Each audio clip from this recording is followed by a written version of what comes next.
Right, good evening and welcome. 7 o'clock, so we're about to start. Welcome to the Overview and Scrutiny Management Meeting on the 16th of November 2022. To start with a couple of thank yous and a repeat apology. Thank you to Andrew for stepping in for the call-ins and for all those that took part in the call-ins in October. Unfortunately, I wasn't able to chair those because of a family issue, but I'd just like to thank everyone for what I saw was very, very good set of meetings, well behaved and well discussed and debated. And in the last Overview and Scrutiny Management meeting, I mentioned, and it's in the minutes, that I'm still learning as a chair. So part of that learning is that we're going to test some training for chairs and vice chairs in the next few weeks.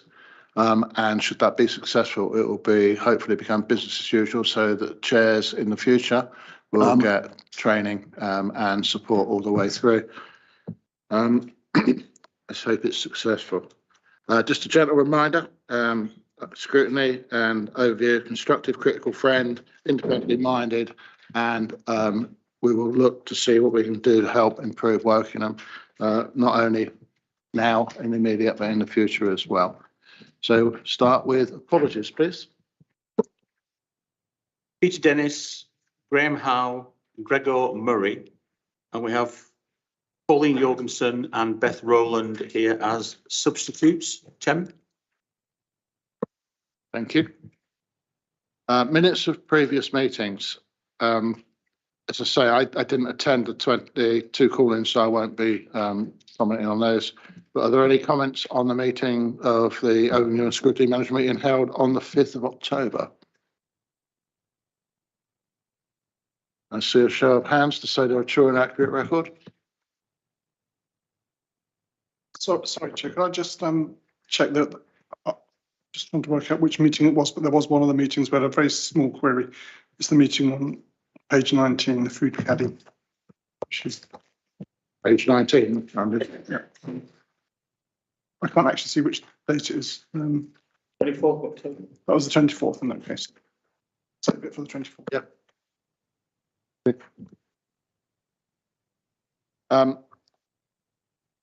The minutes of the meeting held on the 24th. Are there any comments on that? Thank you. Yes. So it's on page 19. It's about the third or fourth paragraph down, and it's the paragraph which starts with my name. And it's the second sentence. It says Councillor Crawley confirmed that there were no Labour members in the executive. I thought it was actually Councillor Jorgensen at this point confirmed there were no members, and that was in response to my question. I'm happy for the officers to take that way and just double check that. Yeah. Everyone okay with that? So, Pauline? Yeah. It was correct. Andy's correct. And it's correct. Okay, so if we can make that amendment. So given that amendment as well, can we have a vote to say that's a true and accurate record of the meeting? Yeah.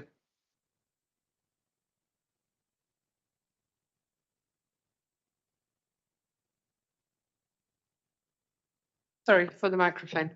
Throughout these minutes, it refers to Councillor Jorgensen, but both Councillor Norman Jorgensen and Councillor Pauline Jorgensen was there. So I think we should specify which Councillor Jorgensen is mentioned. Okay, we do that. Thank you. Any other amendments or comments? No? No, I think that's absolutely right.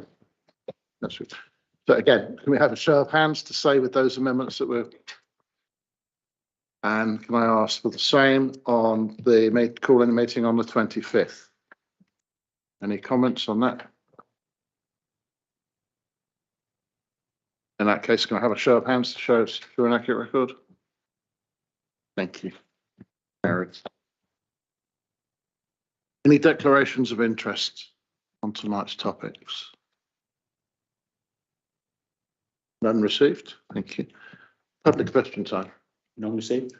No public questions received. Member question time. None received. None received. Thank you. So we now move on to item 56, which is the consultation and engagement review. We have David on the line. Good Oh, evening. there he is. So David, over to you. Okay, thank you very much for this and for having me here this evening. So first of all, I just want to quickly run through a couple of the sort of the background about why we consult and how we consult. I can't hear it. Sorry? Sounds always rubbish in this room. Sorry, we couldn't hear you, David. Try again. So can you hear me now? I'll speak up. It's better. Okay, I'll just shout at my screen. I'm so sorry. If I'd known this was a problem, I would have. I was in the office, so I should have stayed in. I'm so sorry. So I was saying, what I'll do is I'll run through a background about why local authorities, including Woking Borough Council, consult, how we consult, and then there are some issues that we've raised in the paper that were specifically in discussion with Chair, Councillor Furin, but obviously if there are other issues or other questions, I'll be able to hopefully answer those or take them away. And really, we are at the start of putting together a communications engagement strategy for the council. So this is a very opportune moment for me to hear your views on current practice and how we could improve that.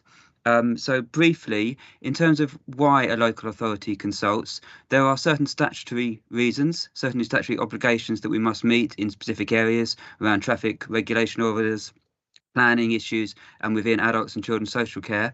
There also is a general expectation or requirement for local authorities to consult, which is set out in what is generally known as legitimate expectation. And legitimate expectation is created in certain circumstances where you are considering removal of a benefit or a service, where you're considering something that on which you have promised to consult, or something where you have consulted before on that topic and you've therefore created a legitimate expectation from residents that you would do so, or where decisions could unfairly impact a particular segment of the community.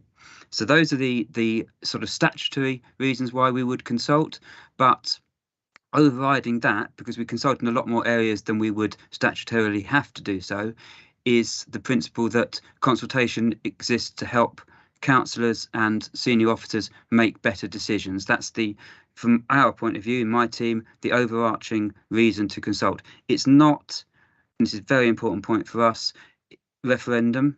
They're not there to tell councillors what to do. You're the decision makers, but they are there to support better decision making. And when done well, we believe that's what they can do.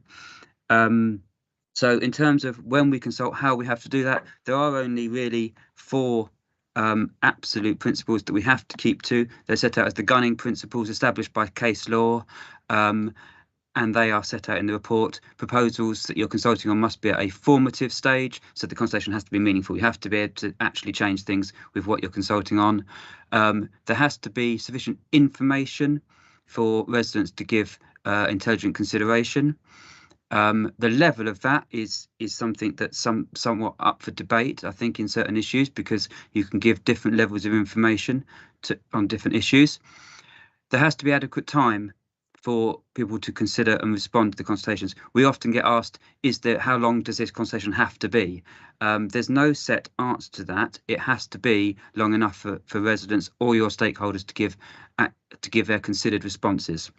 And there must be consideration of the responses before the decision on which you're consulting is made. So a team or service couldn't close a consultation one day and make the decision the next week. There's got to be an accurate consideration of the findings.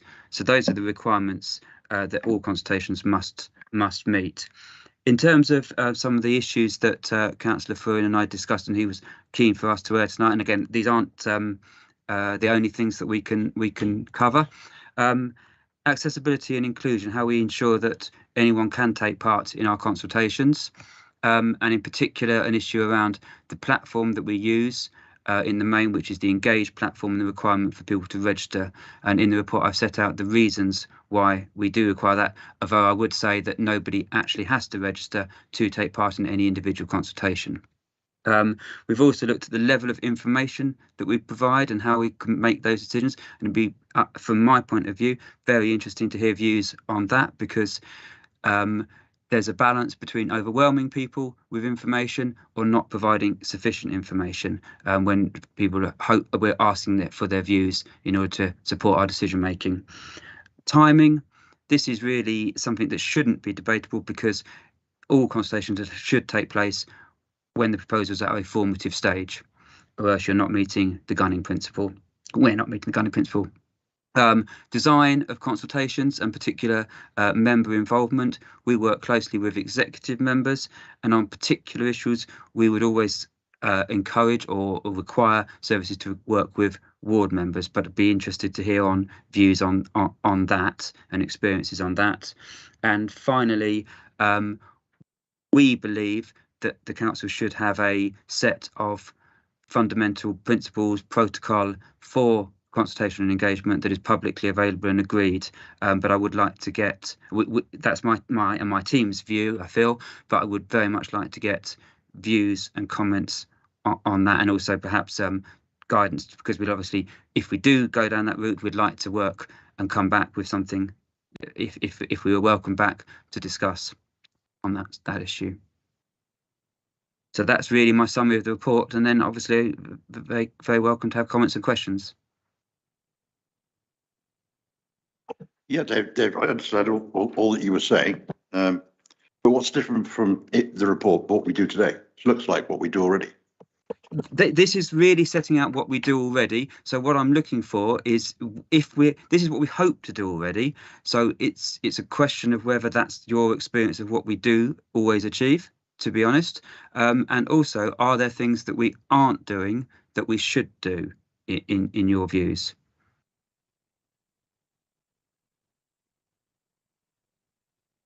Thank you for your report, David. I particularly found it very interesting to read about the gunning principles. I see that the reason for bringing this report to us tonight is, part of the reason is for us to have input to support the future development and improvement, of this process. So I've got a couple of questions and suggestions. Firstly, I'm wondering whether sort of future iterations of this could specify what sort of criteria are used when there's no statutory requirement to consult, and in order to ensure consistency and fairness. Not asking for an answer to this tonight. It's just a suggestion. I think also it would be really useful when consultations are out, to make it really clear which of the steps in the process of consultation outlined on page 32 actually apply to that specific consultation, because I think sometimes residents and members, are not always, entirely clear, exactly, whether this is early engagement or whether it's a formal consultation, for example. And my final comment is that, yes, I would definitely support investigating a consultation engagement protocol, code of practice, that would go across all of the departments. Thank you. David? Thank you, Chair. Yeah, I found this very interesting reading, particularly as we've had a number of consultations go out recently, some of which were extremely complex. You can go back to the local plan update consultation at the end of last year, the LC WIP consultation this year, and so on. And I've got quite a list of points here, and I won't hold the meeting by going through them all in one go, but two initially is, firstly, when you design a consultation, do you bear in mind the very different audiences and requirements between, say, a member of the public versus a professional organisation who's a statutory consultee and who has the resources to respond in that light? Because I would suggest the way into the consultation may be a very different set of requirements for those two audiences. I think Andrew's made a very good point about being clear about the purpose of a consultation and being clear about it not being a referendum. And I think on that point, we all, as members, have responsibilities to think about how we portray consultations, because it's very easy for all of us after the event to slip in and make out it was actually a referendum when it really wasn't. And I think that's something we need to bear in mind. But the biggest point to me is how do we, if this is about principally getting more members of the public, more of our residents to engage, is opening the doors to them and making it as easy as possible. And in the report you've put here, when we talk about things like registration and the use of IT, I kind of feel we've glossed over some of the issues a bit there. I consider myself both IT literate and reasonably engaged in wanting to respond. And there was a couple of times on both of those two consultations where I was very close to giving up. In fact, I got bounced out of the system 3 or 4 times trying to respond to the LC whip. It was a monster. So I think there's something to be said about actually, when I don't underestimate the challenge you have, but whether there's a role for, well, I would call it market research terms, sort of qualitative groups of users for these to sit down and understand how an ordinary member of the public might find their way through these.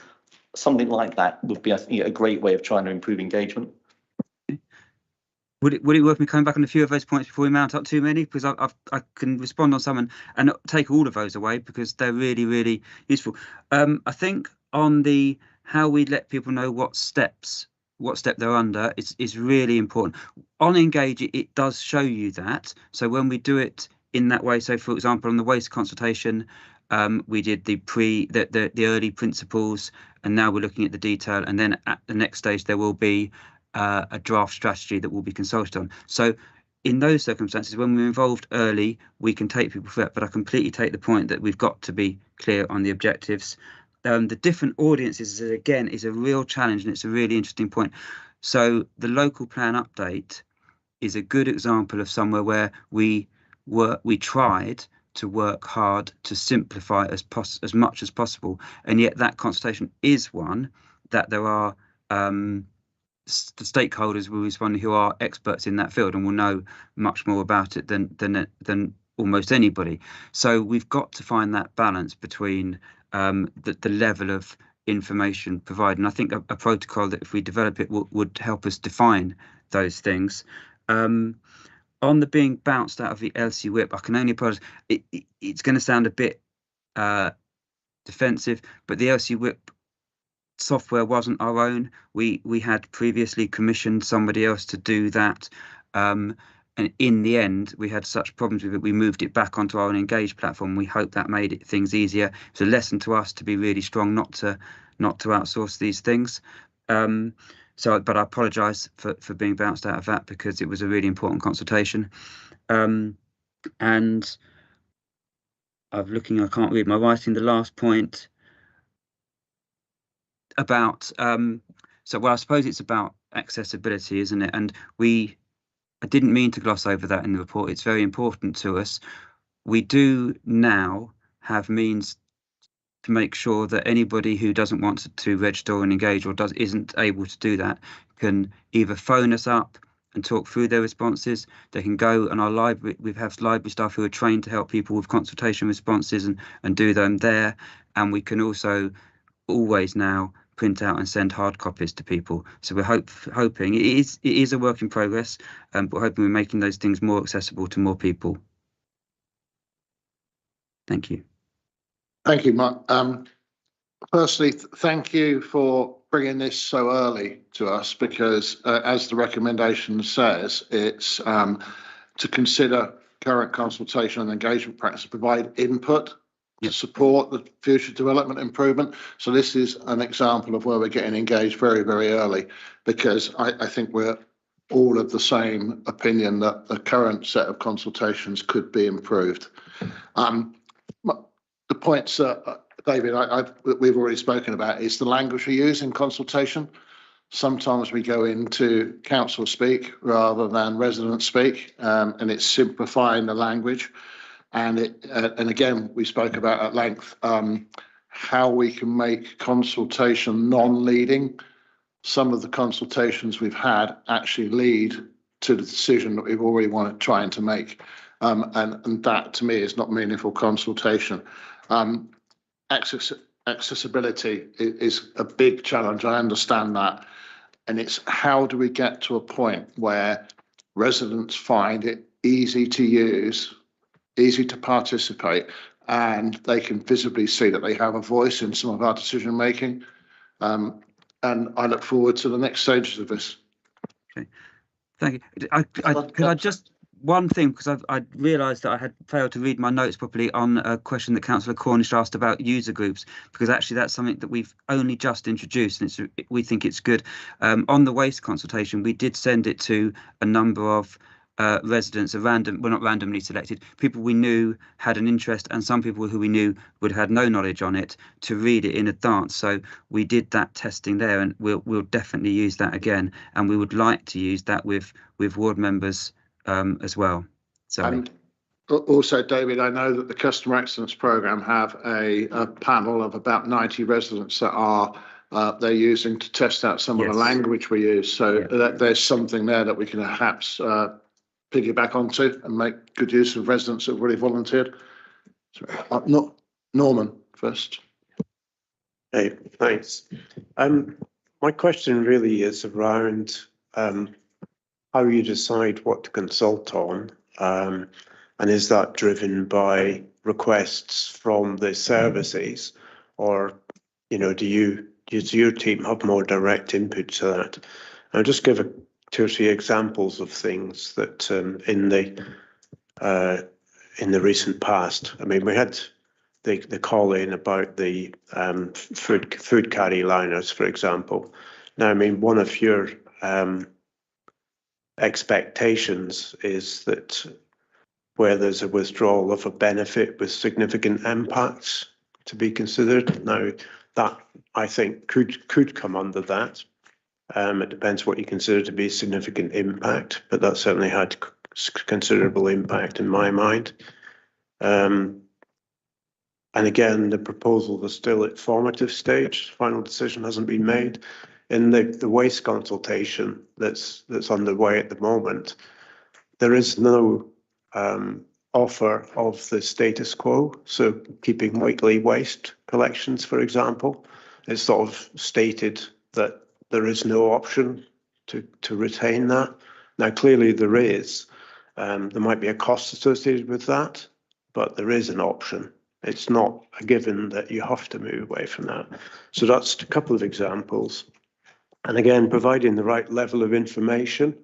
In the waste strategy consultation, it talks about some of the costs and benefits, but one of the largest costs, as far as I can see, it's silent on, which is if we move to use wheelie bins, then the capital cost of the wheelie bins is not included. So just to go back to the question, really, is your decision to go to a consultation entirely driven by the service? And I guess what you're saying in all of this is if there's clearer guidelines, then maybe you have more control over that process. So I just wonder, how you get through that sort of decision-making process. okay, thank you. Really great question. The answer on how we make the decision is it's an iterative and a discussion. Ultimately, unless we believe and we have a legal support that a consultation has to take place, we won't be in a position to require that of a service. We would frequently recommend, or very, very often, a service will come to us and say they want to consult on something. If we know a decision is impending or a service change is coming or being considered, we will get involved and say you should be consulting on this at an early stage, and that's nearly almost always what would happen. Sometimes there will be a further discussion, and ultimately it can go to us seeking a legal advice as to whether it's a requirement or not. So it is a discussion involving our service, me and my service, the service itself, and potentially or almost certainly executive members as well.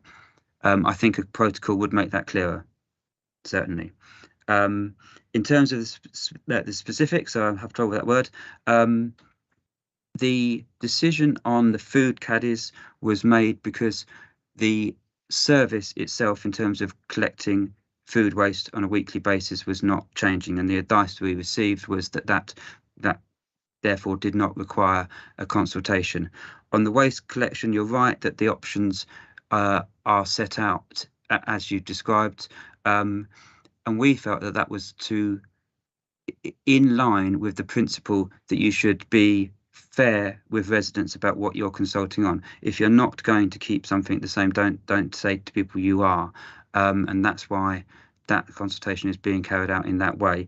It's to make the right decision, and it's to help that decision be implemented in the right way.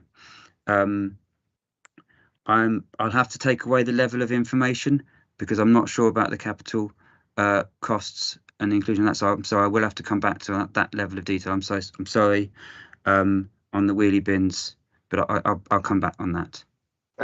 David, it's about lessons learned for the consultation rather than the details of that decision. So if we could stay to that, that would be good. Next on the list in order was Adrian. Sorry, Beth, we'll get to you. Yeah, thanks a lot for coming along, Dave. It's good to see that we're reaching out to our residents and that we've got an active platform to support these consultations. A couple of questions, really. One on accessibility. Do we keep records of how many online, telephone, and printed responses we get for each consultation? Yes, we do. I don't have the exact figures, but what I can say is that we get very well. If we do consultation on Engage and we offer the other alternative means, we tend to get very, very few taking those up. So we've had printed copies available for consultations now for quite a time, and we haven't sent very many out. When we send a consultation through the post and there's an opportunity to fill it in and reply postal, now that's a very, very expensive, laborious process, but we do find that people will do that. But in terms of actual requests for alternative formats and alternative means to, we're talking in a consultation that attracts thousands of responses, such as the waste consultation is, you're talking single figures of anything other than online engagement. Yeah, I mean, I get the feeling that the councillors, all talk a good game about accessibility, but actually we're talking of a handful of people who actually don't use the sort of web-based technology, and that's the case, is it? It is, but I would caveat it with saying that we do things such as go out to CLASP and make sure we're talking to people. We'll always make ourselves on the bigger consultations. We can't do it on everyone, but on the larger consultations, and again, this does come back to how you define that. I understand the difficulty there, but on the larger consultations, we'll make sure that we go and make ourselves available to different groups in the community, though either those directly affected or those that we know are going to have difficulty accessing our platform. And in the Engage platform, when you're filling out a survey, can you see how many people have responded already to that survey? Is that possible or not? Or is that? No, I don't think you can at the moment. I will have to check that. But I think that we don't have that information publicly available, and we tend not to give out too much information about consultations while they're ongoing. Live. Yes. Moving on to when they're closed off, looking at the LC WIP one, its status when I look at it says it's in phase 6, which is final report, and that final report is scheduled between the 17th and 31st of October. Obviously, we're a bit beyond that date already. Do we have an update on when that report will be available? I don't, I'm afraid. But again, notwithstanding what Councillor Flynn said about not getting into details, I can get that for you and make sure. Yeah. And it should be, and that's where we as officers need to improve on keeping ourselves to those deadlines that we set for publication following consultation, because it is something that affects trust from residents. I know. I mean, I know there's a lot of moving parts and it's not all you that's responsible, but one thing that I'd like to ask, if we can get into a regular meeting in terms of overview and scrutiny with David to go through this topic, I would be very interested in like a forward-looking plan as to what consultations are coming along. That would be very interesting for me, because I'm always wanting to see what happened in the past, but I want to always see what's going on in the future. That would be my ask. Thank you. I think Just we'd on the- welcome that. So Just on the LC whip point, Callum's just told me there's an update going to community and corporate scrutiny at the end of the month. Pauline, you're next, please. Thank you. Thank you. Hi, Dave. Pauline. I'd just like to agree with, I think, what Jim was saying and also what Norman was saying about skewed consultations. If you're saying a consultation is not a referendum, you shouldn't be afraid of having an answer which says the majority of the residents don't actually agree with what the council's going to do. And I would recommend you have a look at a book called Questionnaire Design and Attitude Management, Measurement, which is extremely good in terms of making sure that your questions are complete and open and not leading people in a particular direction. I would agree with Norman. The waste consultation is A, leading, and B, incomplete in terms of the options it gives. So my question for you, Dave, is what happens if people don't follow the gunning principles in their consultation? So I can think of one that was predetermined. We've just talked about one that's got a dodgy questionnaire. What happens then? What's the teeth behind these recommendations or principles, or are there none? Okay. The ultimate one, I suppose, is judicial review. That's that's what other councils have faced if they're not found to have followed the principles correctly. Maybe you could tell us how you do that. I've never been involved in one, but that's the recourse that members of the public have if they don't believe a consultation has been carried out in line with the correct principles. Maybe officers then could tell us how you access that ability to take something to a GAR if you want to. The second question was a lot more trivial. It was about the LC whip. I think the thing that we learned from that is that it would be good if somebody tests it before they release it into the wild. It was completely unusable the first time it was released, with unreadable documents and things that you couldn't really comment on. And I think it would have benefited from a group of, I don't know, tame councillors, tame anything really, that could have tried it out before it got released to the public. So maybe you could take that on board and think about that. Absolutely, and I say that's what we kind of did with the waste consultation, and it was partly as a direct result of the LC whip issue. So thank you, but I think you're right. We should do it as a matter of consistency. Maybe you should try the waste consultation on some of the opposition as well as the ruling group. Beth. Thank you, Chairman. I'd like to go back to accessibility and inclusion and ask how people who are differently able can take part. What about someone who's not sighted or has some other sort of, and I'm saying special need, but not in the educational terminology that a lot of us use? How do we reach those? And they are difficult to reach, and they are probably a very small group. But how do we enable them to take part if they wish to?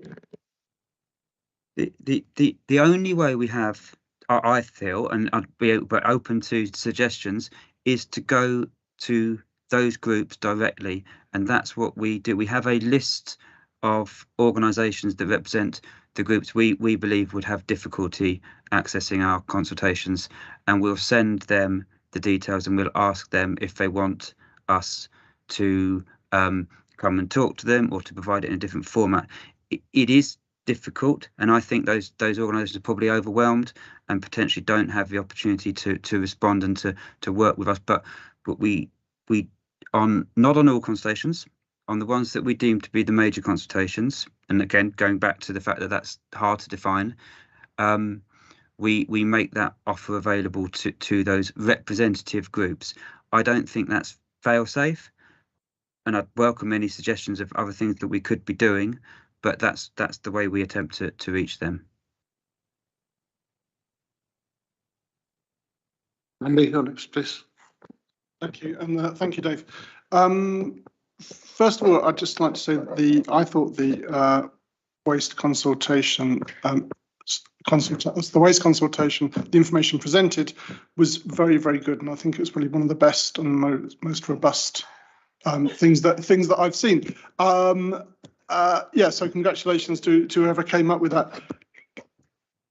My questions are about the potential for these consultations to actually damage the council's reputation and to not take residents with us. So I'm going to go back to I forgot his name now, Norman's point about about the waste consultation, in that the residents I've spoken to all think it's a fix because they're not being given the option to do something. They're not being given the option to choose something. And it seems to me without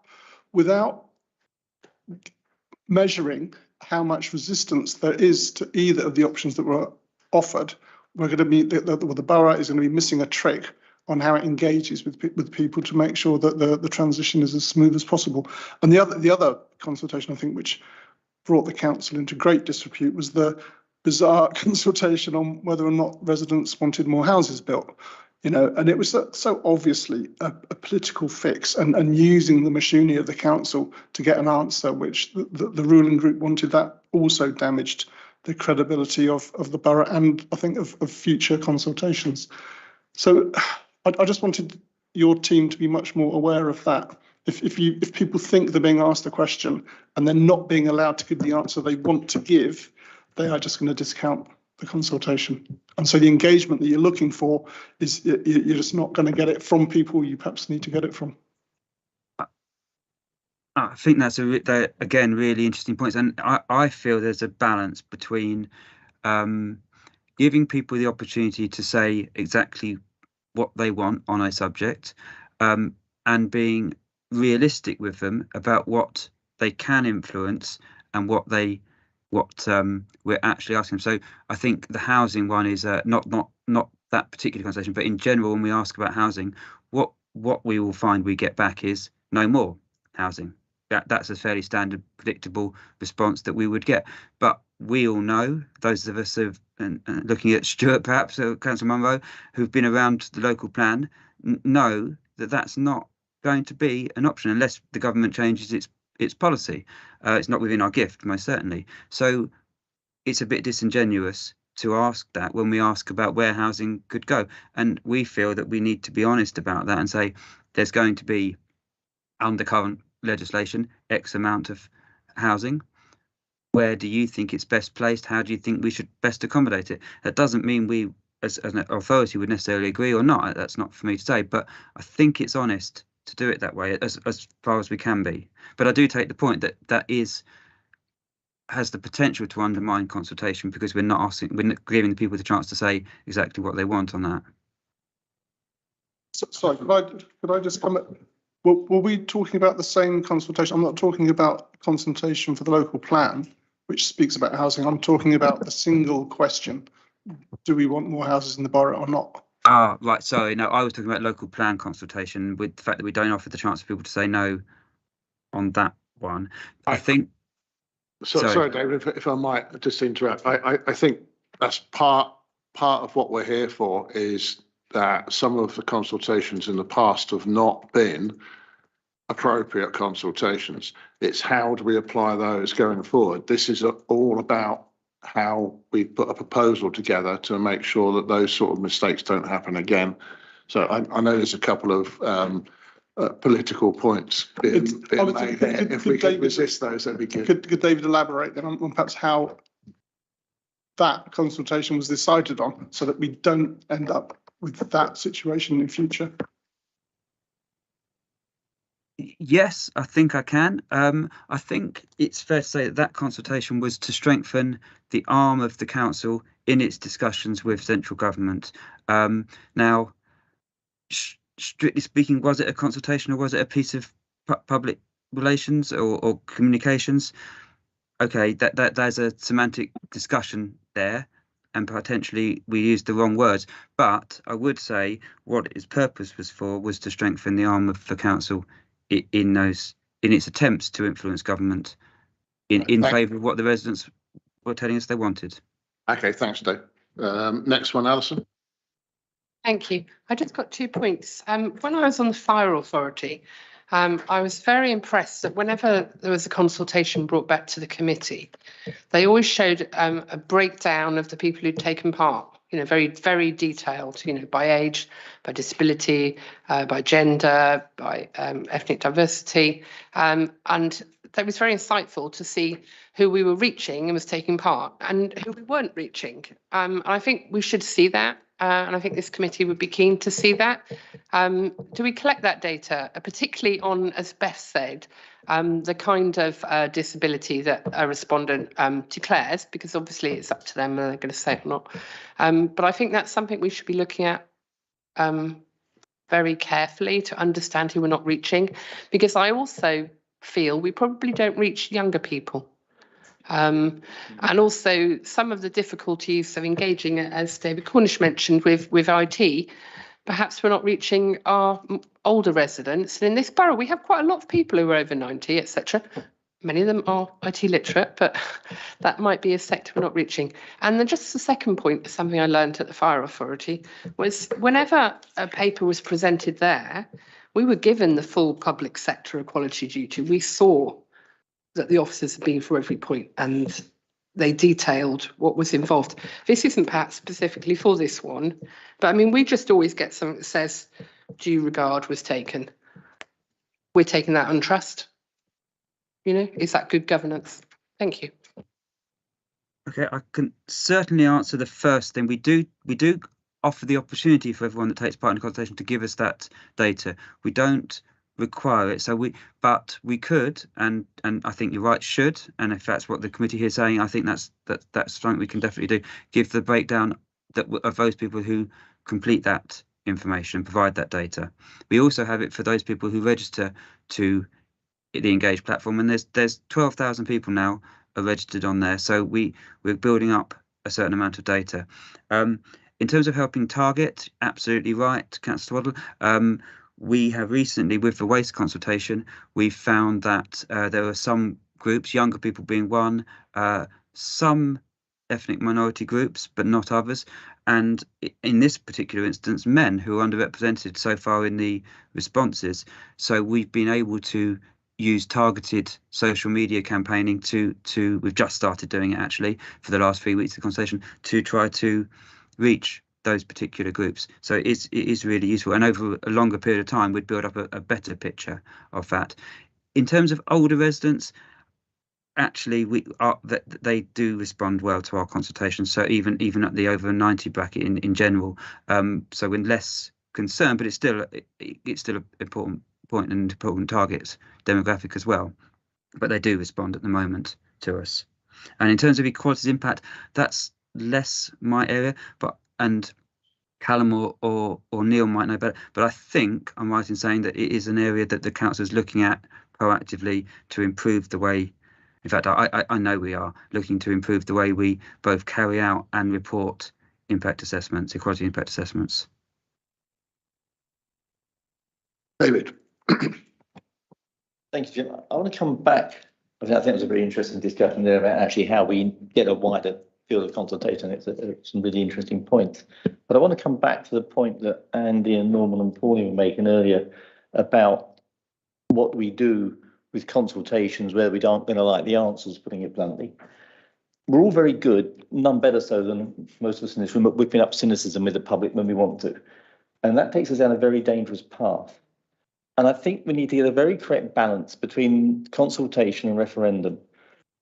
If there is a consultation on a general open topic, and I think the LCWIP's a very good example of that, where we could go this way or that way or whatever, it's actually gathering information and thought, then that's great. There will be times when the council, whoever's running it, needs to consult on something that is going to be fundamentally unpopular.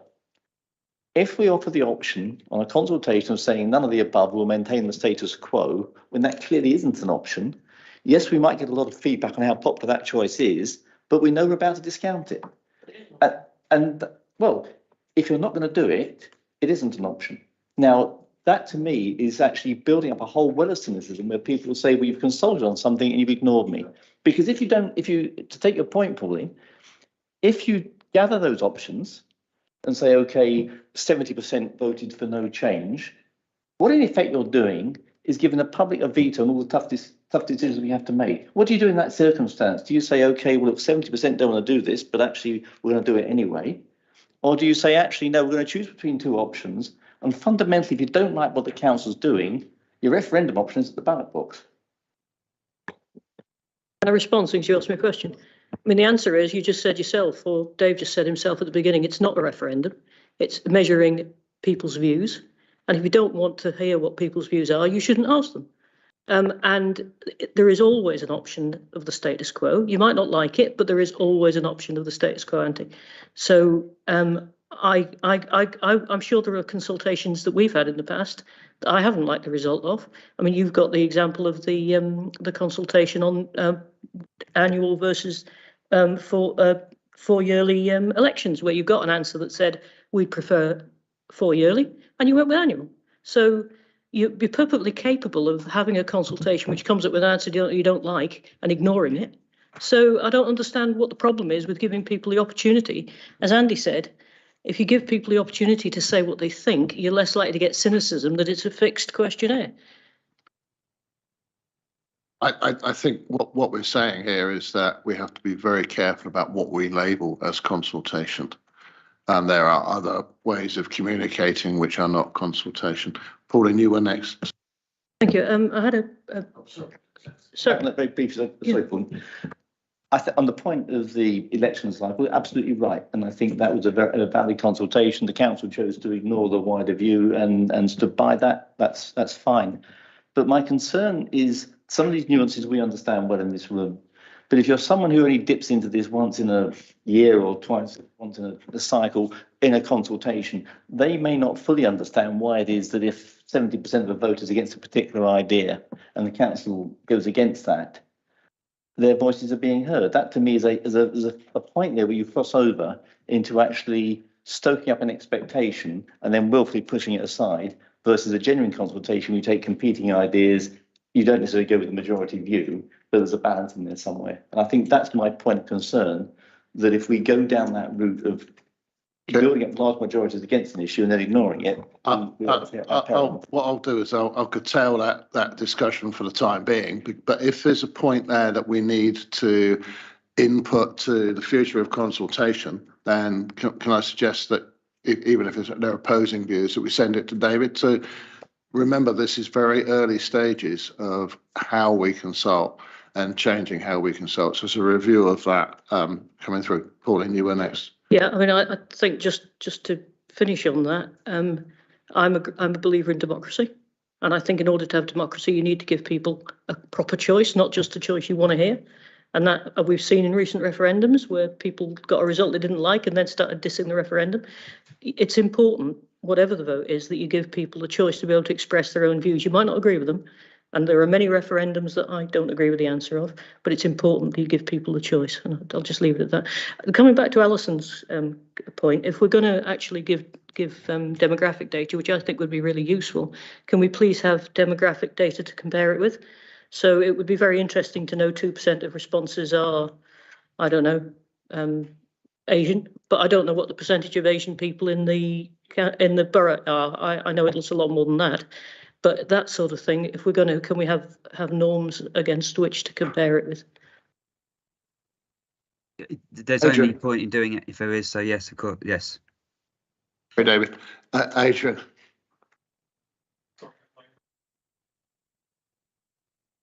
Yeah, I think you're trying to with this document is you're trying to frame how you should operate and how these things should work. And I think that's helpful for you to potentially challenge the politicians if they come up with some stupid ideas, which I would encourage you to do. I would encourage you to challenge if you say, hey, this consultation really is nuts, we shouldn't be doing this. I think that's a good thing. I think you should challenge. Second point is, I agree with Alison Swaddle. I thought her contribution was really helpful in terms of categorization of information. However, one of the things I always want to be careful about is I know people will not complete certain piece of information for various reasons, whether it's ethnicity or religion or whatever. And I wouldn't want their views excluded because they haven't completed something.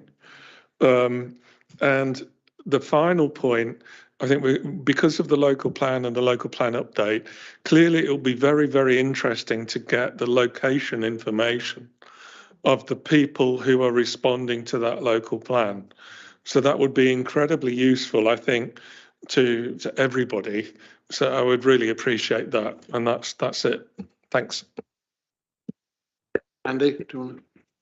Thank you. And this perhaps touches on some of the earlier points. When we have a consultation which is seen to exclude views, however unrealistic those views may be, the danger is, well, I know for certain that when your broader team issues its press releases saying we finished our consultation, you will switch off all of those people who felt that they could not contribute in the way they wanted to.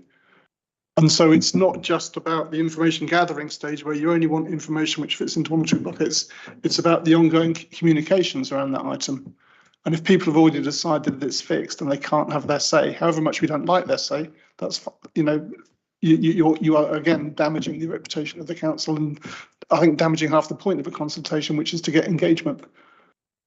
So I really think it's important we include views that we don't like. Again, touching on the consultation for the electoral cycles, I suspect the only reason that the option to carry on as we are with elections by thirds was because it was a statutory requirement, as the officers were clearly recommending the opposite. But they couldn't exclude it because the law said they couldn't exclude it. I suspect if a consultation had gone out that wasn't backed up by statutory requirements, the option to stick with the current system wouldn't have been there. So I really hope the committee can perhaps recommend something around the lines of considering that consultations must have unpalatable options for unpalatable views, or views we don't necessarily want, even if it is just the status quo. Do nothing. It's going to cost us £1 billion a year, whatever it is, but we need to show that we're listening to everybody, not just the people who are halfway towards agreeing with us.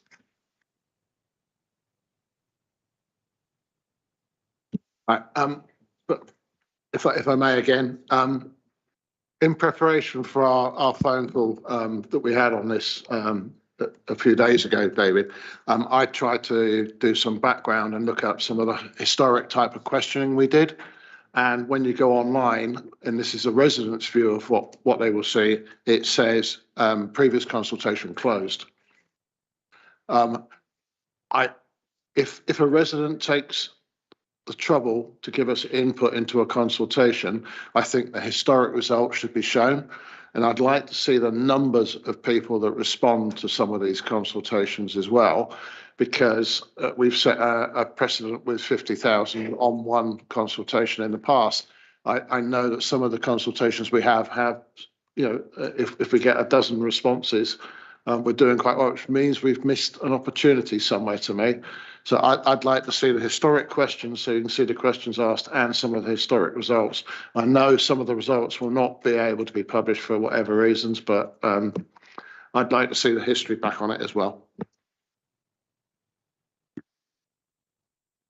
Just a thought on Alison's and Adrian's point about trying to include data about ethnicity, age, location, and so forth. This could be extremely valuable in another sense, in that it would enable an analysis, a very simple, statistical analysis, of different types of responses, generalizations about different types of responses, for example, by age group or by location. And it may well be, that certain matters, on which the consultation is taking place will be of particular pertinence too. It might be people with disabilities or living in particular localities, and so forth. So I think that's a very, very valuable suggestion indeed for that reason. Pauline, and this will be the last one, I think, if we can, please. I was just following on from that point by Andrew, which I think was a really good point. I wonder if you might consider also household income, because sometimes you might find you're disadvantaging somebody who is unreasonably disadvantaging people who haven't got a lot of money. At the same time, a lot of people who can afford it don't mind doing it. So I think again, household income might tell you something that geography and ethnicity don't. Well, could you look at council tax band?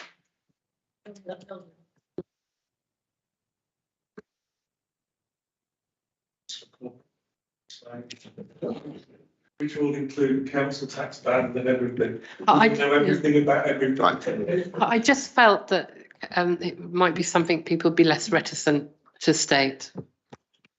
Right, can I just say thank you, David, and just remind the members of the Scrutiny Committee here that this is an example of very early sight of something. So we're having a chance to input rather than just getting something delivered to us. So thank you very much for doing that. Sorry, and Andrew, last one. Go on. What was it? There was in the document, David, you keep referring to the cross-council protocol for consultations, and I'm not sure if that is something you're starting or that's something you want us to support, or the whole point of this tonight is to tell us that that's what's going to be delivered. Sorry, David, I'm answering. Right, okay. And this is an early input into that protocol. Fine. The only thing I'd add is that if you would welcome us to come back at subsequent stages we're producing it, it would be incredibly helpful to me. Have we got a time frame for that, Dave?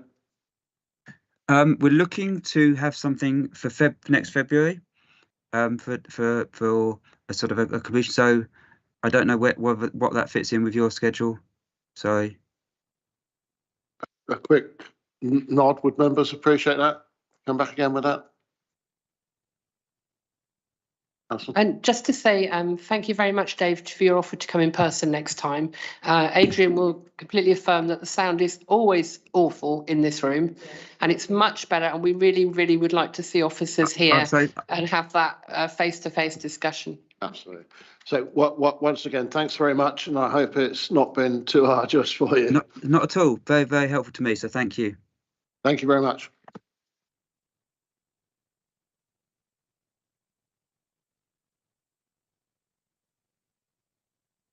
Moving now on to item 57, the results of the Scrutiny Improvement Review. And Neil was just going to give us an update on that. So members will, I think, be aware that during the summer, we had the visit from the Centre for Governance and Scrutiny, who did various workshops, observed some of our meetings, and then put together a letter which is set out Appendix A to this report.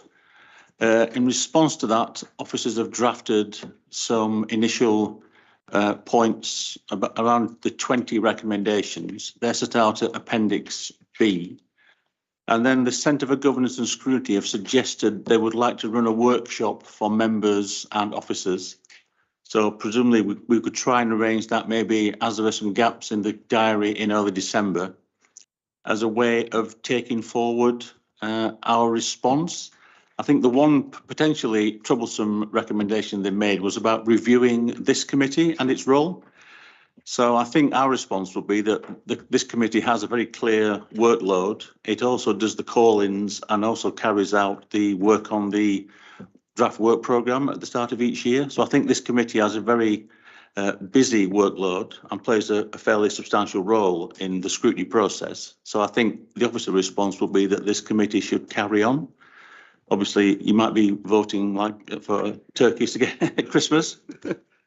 So what comments and feedback welcome? Right, Pauline first. Thank you, Jim. Before we let these guys invite themselves back in for another go around the subject, how much does it cost? Bearing in mind we're meant to be trying to save money. I think the cost for their work was around 5,000, and the workshop would be included within that cost. So there's no additional cost. We just clarify, make sure that's the case. Thanks. Adrian? Thank you for this piece of work. I think I did read it, not completely thoroughly, it must be said, but I skim read it and went through the recommendations. I think all the recommendations make sense. Speaking personally, I would like to invite this group to at least one HOSC meeting so they can review what the HOSC does. So I'm chairing that, and I would appreciate constructive feedback on mistakes I'm making and things I'm doing wrong. I know Alison gives me some pointers, which is helpful, but I would also appreciate pointers from an external party. David? Thanks, Jim. I found this report really interesting reading. I suppose being a newly elected councillor, I'm still a long way back from the tried and trusted traditions of the council and the way it works, and I hope that I remain so. One of the things that I picked up on this was a bit about how we keep the political agendas out of overview and scrutiny. It struck me from the very first time I attended a council meeting as an observer, there's an awful lot of talent in the council chamber, and it's not necessarily defined by party lines. And I do think that if there's a will, and it's a very big if there's a will, there's a better way of using the talent that we have amongst the member cadre to actually improve the council performance through more proactive scrutiny.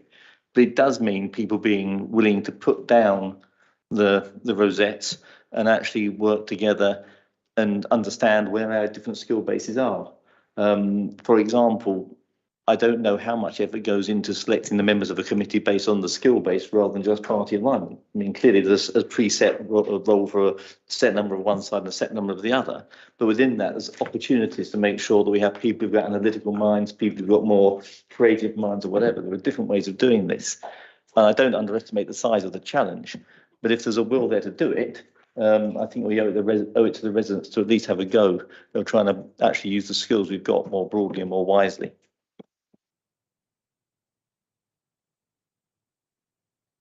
Andrew? Yes, I'd like to echo David's point. I won't say anything more about that. I also think that Adrian's suggestion that members of this committee be invited in that instance to HOSC, is an excellent idea, and I would like that thought be given to extend that to all of the overview and scrutiny committees, so that each of us from time to time, attend another overview and scrutiny committee meeting to have some informal discussions after that meeting, with its members, but also to report back to this group, not with any specific comments or anything, but just to say, I attended such and such, since our last meeting, I have attended such and such, a meeting and learned so and so, something like that. I think it's an excellent idea, so that we are more informed, about what's happening in the other overview and scrutiny meetings. Any other comments? We've got Norman, then Andy. In terms of the draft improvement action plan and the responses from officers, I haven't heard anybody disagree with anything so far. So maybe we should just say if we're happy to go ahead with what's recommended here. And again, the role of the Overview and Scrutiny Management Committee, as Neil said, we seem to keep ourselves pretty busy. So regardless of the title of the committee, I think our workload is substantial and useful. So I guess that's my sort of question. Thank you. Andy? Thank you. No, I'm pretty sure the first time I saw or attended any overview and scrutiny training was probably in 2016 or 2017. And the points that were made then are very much the points that seem to be made in this letter at the moment, that scrutiny should never be about, oh, that's interesting information, that's very useful, and any recommendation of the officers, or any, which is to note, or any question from a member which says it would be interesting to find out, should be squashed, because it is not going to address the fundamental purpose of scrutiny, which is to try and affect some improvement in the future behaviour of the council. And if the question isn't trying to take whoever's it here down that path, then it's a waste of time. It's a waste of everyone's time, as are the reports. And that hasn't changed. That's been this. As I said, that was the point that was made in the first training I attended.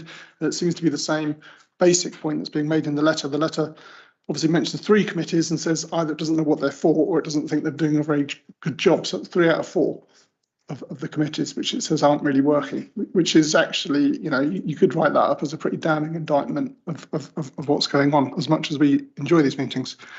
So I don't know what we need to do to sort of get members to change that mindset. It's not about you finding out, us, I should say, it's not about us finding out stuff which is interesting. It's about how can we direct off, how can we guide the officers to improve. And I think this is probably one of the problems that health in particular has, and to a lesser extent children's, is that with health in particular, we have a bunch of people coming in and we have no influence over what they do. You know, we just don't. So is there a point, you know, where do we need to, I don't know, that there's a line somewhere between scrutinising, and that's sort of, you know, asking people awkward questions, and getting them to change. And I'm not sure where that works with the outside agencies that come in. So we've got an item later on, which is the report from the Tree and Biodiversity Task and Finish Group. So one key thing that scrutiny can do is make recommendations to the executive, recommendations for change. So if we do more of that, and then the executive takes on those recommendations and we can actually see things change, it's a point that Adrian makes about the feedback loop. So scrutiny can actually say at the end of each year, we made this many recommendations. We can give concrete examples of things that have changed and improved as a result. And that then underlines the importance of scrutiny. So that's one of the key things that we should be doing, I think. As you say, it's not about that was interesting. It's about what can we now do to affect important change. Apologies, Neil, I started off with the things that we weren't doing well rather than the things that we have been doing well. So there's a couple of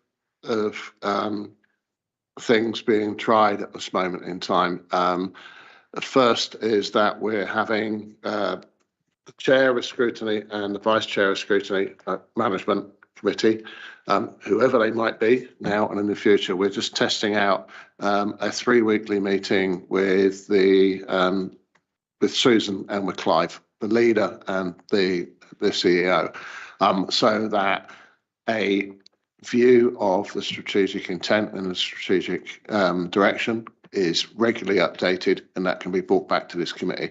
That, if it works, which we had the second one today, if it works, will be brought back to this committee and asked if it's right to put it into the process for this overview and scrutiny management meeting going forward. So that regular review is there all the time. That review will also include performance.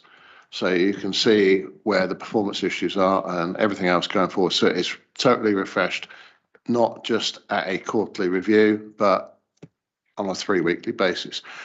There's also a proposal to look at the items of interest, as Andy put it, how we can get communication back to members, not just committee members, but to all members on things such as decisions previously made. So as an example, and I'm not saying this will be one of them, but we brought back in-house the antisocial behaviour team just about a year ago. It would be interesting for all members to understand how they're doing. That should not be done at an overview and scrutiny meeting. But so we're looking at how can we provide that information back without filling up these meetings. So there's a couple of things that are ongoing at the moment in time. hopefully in January, we'll be able to give you some feedback on how these tests and trials are going. Pauline was next. Thank you, Chairman. Those sound like really good ideas, actually. I was just going to come back on Dave's point about talent and making sure you've got the right people in the committee. I think you might underestimate how difficult it is actually to put people in all the jobs. It takes a heck of a long time. I tried to pick everybody from our team who had the right level of knowledge and the right responsibilities for the committee, which is why you'll see the shadow exec members for particular areas in the right committee where possible. But it's really, really difficult for the ruling group because they're not allowed to put the executive in.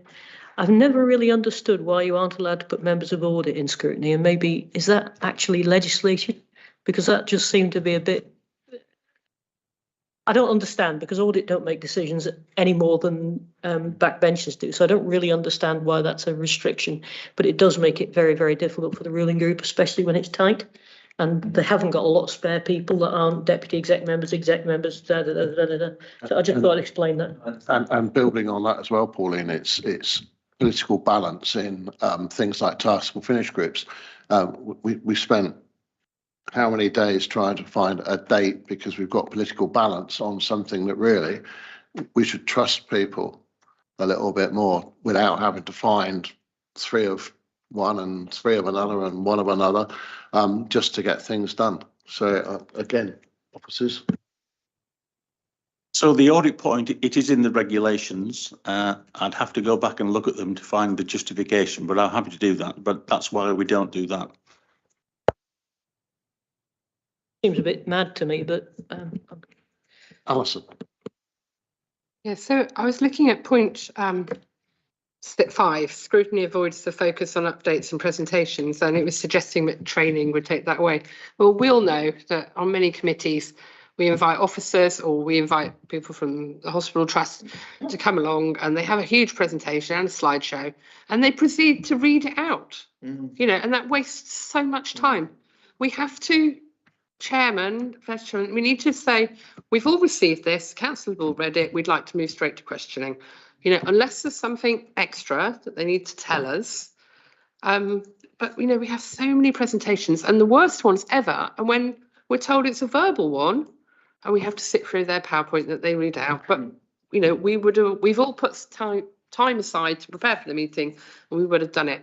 So I know that's not in this action plan, but I think that's a really important point. And just going back to what Pauline said, that the challenge for the opposition, putting people on committees, that has now been made a lot harder. The constitution changed, so we're only going to discover at the full council meeting how many people are on each committee, and then you're going to have to, you've got less time than ever to try and put the right people into the right places before the first meeting of those committees.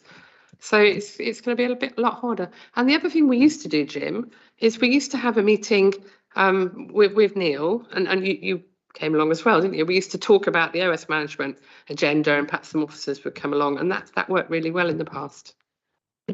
Yeah, so you probably gathered that I'm doing quite a bit to try to find a way of improving open scrutiny. So any suggestions you've got, such as that, please feed them into me, because if I leave nothing else when I leave from being a councillor, I will improve open scrutiny and management. So I think Jim, you know, as chairman of ONS and all of the committees, we need to put something out to officers that says when you're invited, you've got to put your written presentation in time so it's published, and don't expect to turn up and read it out. You know, just have a protocol, and that's it.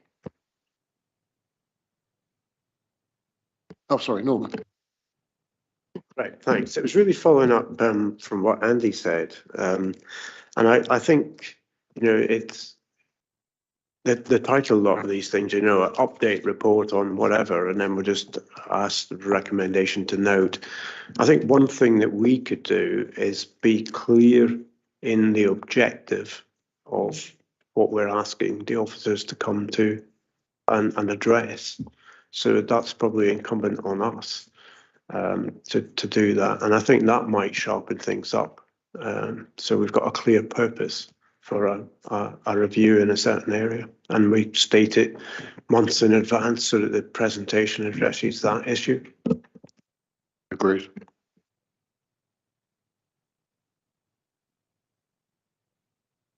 In that case, if we can go back to the recommendation. And the recommendation is requested to consider the results of the scrutiny improvement review report and note the initial officer responses to the recommendations at Appendix 2 and give further consideration and support to the improvement actions. All those in favour of that recommendation? Any? Nice. Thank you very much.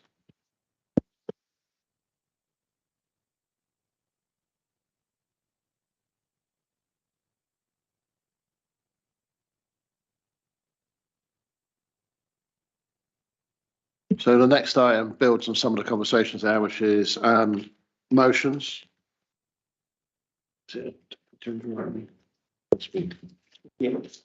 Agenda item 58, motions. Neil? So for those members who were on the committee last year, in March, the committee decided it would like to see this piece of work, a summary of all the motions passed by council each year and the actual progress taken by officers to implement the motions.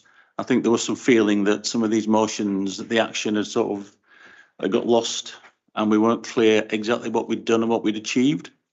So we were asked to come back to this meeting with a summary of the motions this year. We've also included the ones from previous years just as a summary.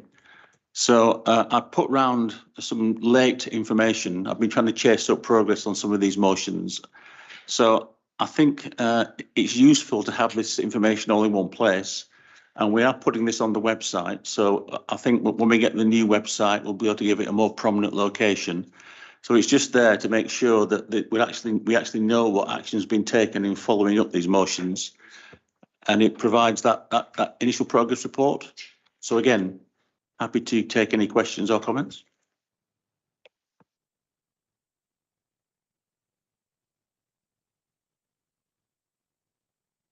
Norman, you first, please. Yeah, it's good to see. Thanks, and I think it's a useful source of information. I think it's great. One suggestion, perhaps, is that where we've effectively addressed everything that motion contains, maybe we should have another column that just says complete or something like that. So, like the climate emergency declaration, you know, it's been declared and there is an action plan in place to sort of complete. You know, just as an example, I think that would you'd then be able to see that, you know, half of them have been completed or 3/4 of them have been completed or something. So it's just a suggestion, but it's useful to have this report. Thank you. Thank you. Andy? I can't remember who suggested this, but I did. But did you? Anyway, but I know that it's something that we as a group have been very sort of conscious of. One of the things that concerns me is that, okay, so we've got an annual report of this, but it's still hidden deep in the bowels of the website, and whatever the website looks like, it's still going to be hidden deep in the bowels of one meeting of the overview and scrutiny management. And this I think needs to be on the councils and meetings part of the website. So if I could add a fourth recommendation, and it's that this be published on the website, that the update is published and that is a consideration. It's like a separate part of the website which updates and is kept up to date.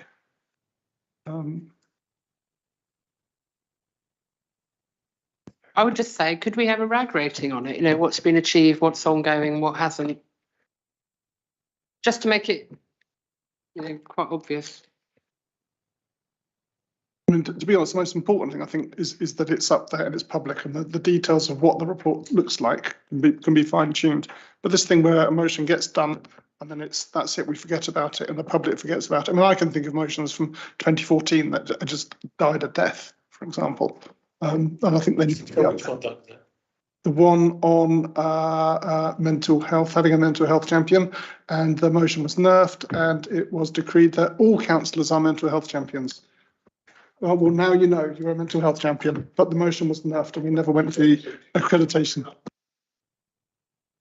My proposal is that this and updated versions of this list are published on the website.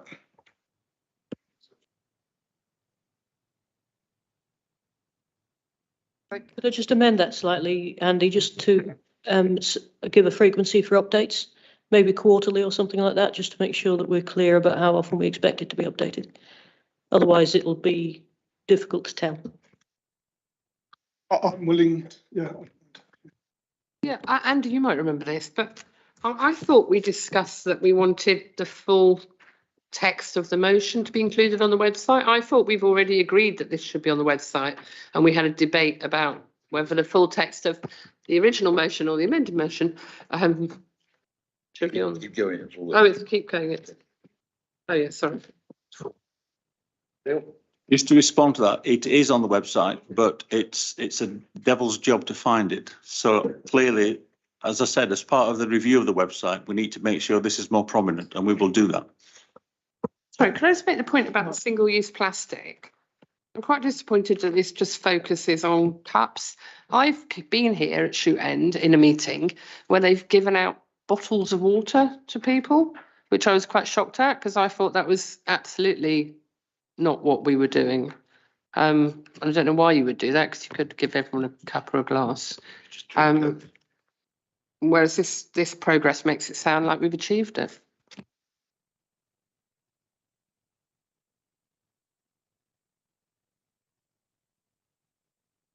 Just on the bottles, Alison, that was a measure specifically during COVID, just because we didn't want members to have No, to this is carafe. This is like only a month or two when I Oh. came to with some approving people to be foster parents. Okay, well, for the core meetings run by sort of democratic services, that was specifically a measure. If other departments are doing that, we can speak with them and get them to move away from single-use plastics. Just before we move on, Andy, are you happy that if it is on the website, it's that it's more about getting it more prominent, or do you want? Of course, and apologies for not finding it. I'm trying at the moment. And Can I suggest then that we asked officers to find a way of making it more prominent, and perhaps, Neil, if we can, forward what's currently there around to this group? Just to come back, could we have a date on it as to when it's been last updated and get some sort of timetable for updating it as well? Otherwise, we'll never know if it's right or wrong. So rather than a proposal and a second, if we could just have that as an action, that I think that would solve that issue. Sorry. Just with the prominency on the website, I think the problem is there's only so much we can do with our existing website, because as members will be aware, finding information on most things is very difficult. So what I would say is we can try and make it more prominent in the interim, but sort of going forwards, I think if we work with Sally and her team with a new website, we can make sure it's very accessible and easy to find sort of going forwards. And as a suggestion, perhaps if somebody could dig it out on the website, and we'll have a paper copy as part of the minutes of this, if we can. Adrian. Yeah, so sorry, I've been in a number of meetings where Sally's talking about the website. The website we've got now is going to be terminated next July. It is finished. We will not be making significant changes to that. That's kind of going into stasis. The new website will be completely different. And the aim, as Neil has said on 2 occasions, will be to make things a lot more accessible. And we can bring this forward, I think, Neil, as a request to that website team to make this a lot more accessible with an increase in fields. I think the RAG status is a very good idea. Latest date updated is a very good idea. My actual question really is to Neil. When you get a draft motion from some crazy councillor like me, do you cross-check, that there's a real action and that something can be done? Andy Croy mentioned the mental health one, which sort of died a death, and its conclusion wasn't very satisfactory. So in hindsight, perhaps somebody would say perhaps that wasn't a very well drafted motion. So do the officers really challenge the politicians on the drafting of the motions? I don't think we give a detailed engagement about the actual wording. If things look as though they're illegal or are going to have financial implications, I think that's something that we would try to make sure is included in it. But again, it's a good point about the future in terms of how we deal with this. So we can certainly take that back to discuss. Because, you know, I don't want us to have in a very prominent place a load of information saying that myself or somebody else has put a motion in which doesn't make any sense. There's no action, there's no follow-up, and we can't really complete it. It won't look very good on the council. I think from the list, you will see that the vast majority of them have got action next to them and a lot of action has been taken, but it's bringing that into one place and sort of codifying it. That's the key bit.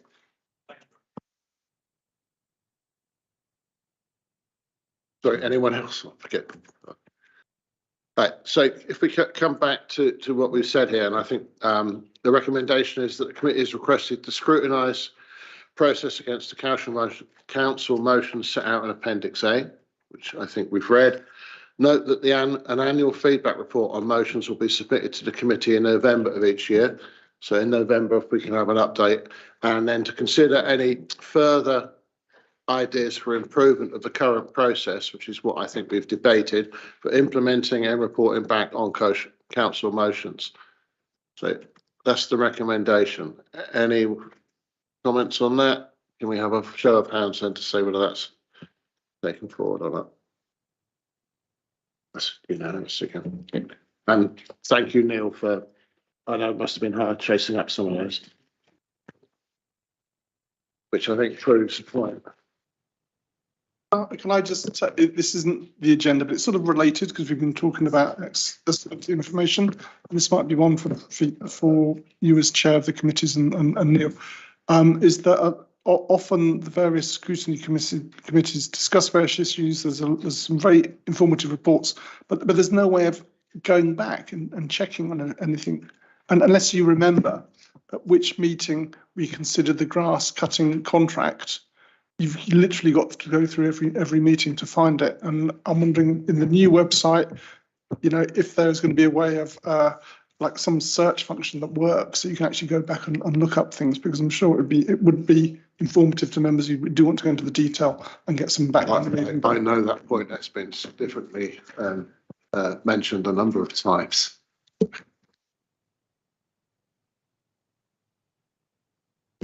Moving on to item 59, the officer's response to the report of the Tree and Biodiversity Task and Finish Group.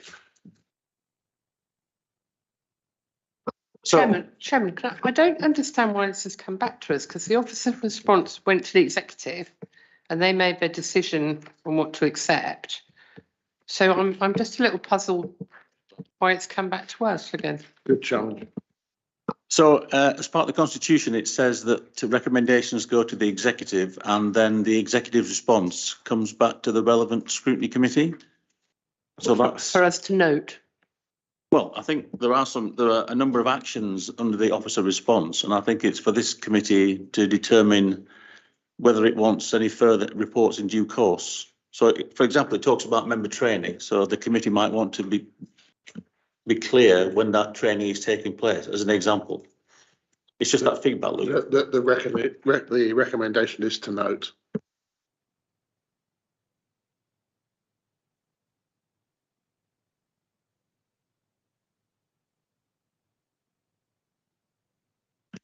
So the recommendation is to note. All those in favour of noting and saving a tree. So just to clarify, it's to note, and it's also to consider the response and whether there's any further action the committee wants to take.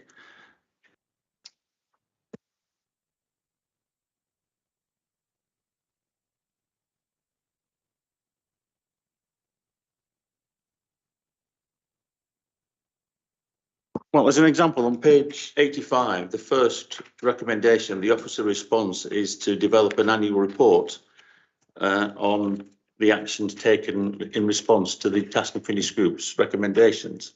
So one action could be, when do you want to receive that report? So it's that sort of, those are the sort of issues which might require further consideration.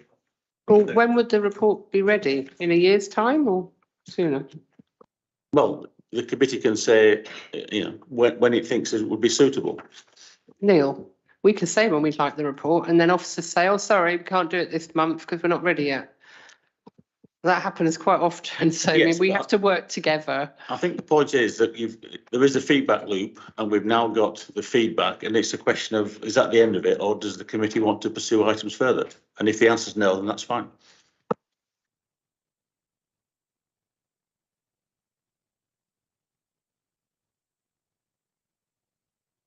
Sorry, Adrian.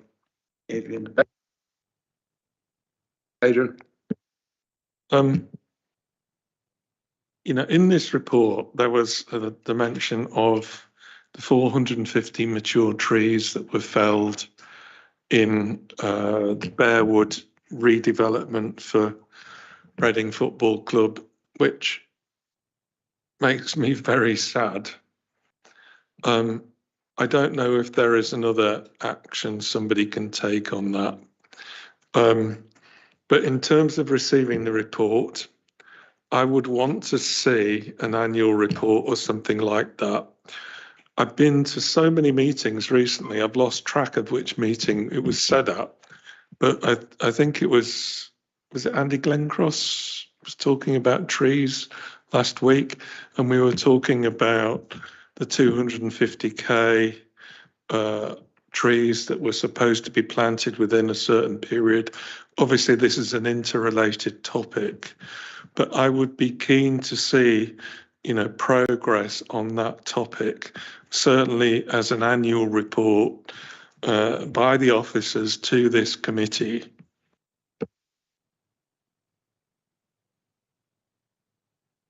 Andy?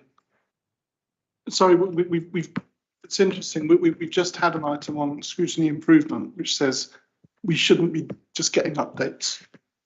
And then the first recommendation here is an annual update. And I'm trying to reconcile these two things, which are very, very different. Now, an annual report might be interesting, but I'm just struggling, as I said, to reconcile that with the other recommendations.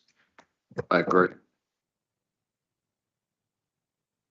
I mean, the reason I want them to report back on it is, they want to achieve a certain foliage coverage in the borough over a certain period of time.